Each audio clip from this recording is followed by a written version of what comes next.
اینا دوستان عزیز، اینا ماینی ما اینا میرم روم کدگیم می پرتومش می پرامیر و می پرتومش می پرامیر و بو فایرودش میکنم بو میویا. اینا نگاه دست متکلیسه بو میگن که ماینه روم نمیشوه. اینا ماینه رو ما روم کدگیم دوستان عزیز. گیتا ما گیتا نوازی شکمش سیر کردیم اکو پرید ایجاد اومد شیشت.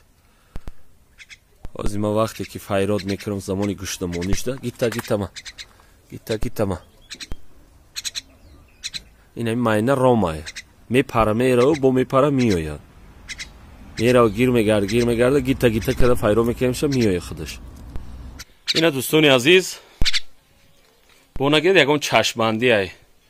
اینا ماینه را من روم کده گیم فایرودش میکنم گیتا میگم می پرا میخیزه میوید.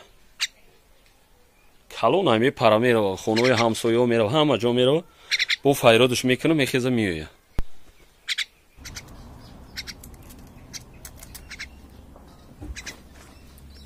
اینا ماینه ای همه دا پرنده زیرک ای. پرنده ای که مقصد وابشه طرفی آدم نمیای. اینا می پرنده رو ما روم کدگی. گیتا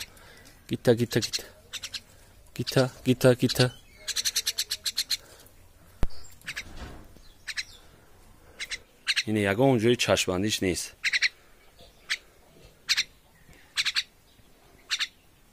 گیتا ما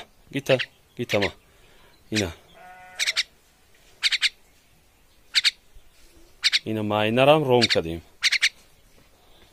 ای همه دا پرندی زیرک پرندی دانو همین ماینه ای که یکم آدم دا طرفش نمیوید. همین طرفش نزدیک شد ما گودک بودیم رگیتکه را میگرفتیم میرفتیم شکار میرفتیم چونچق زنی و همین گندشک زنی و ماینه زنی میرفتیم. ماینه شرفه پا را میشنید میگریخت.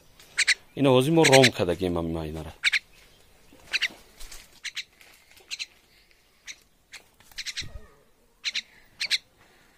تمام اینا ملخ دو دیستیم شد.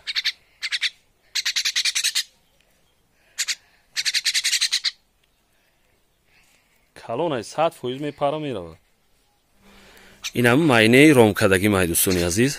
اینا می پرتوم شو می پرا می رو.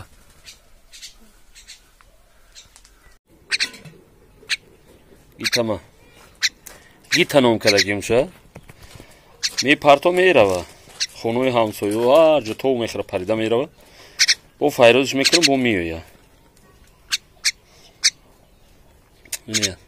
ماینه یکی یکم آدم دا نزدیک نمیشه. یکی ما روم کدگیم شد. گیتا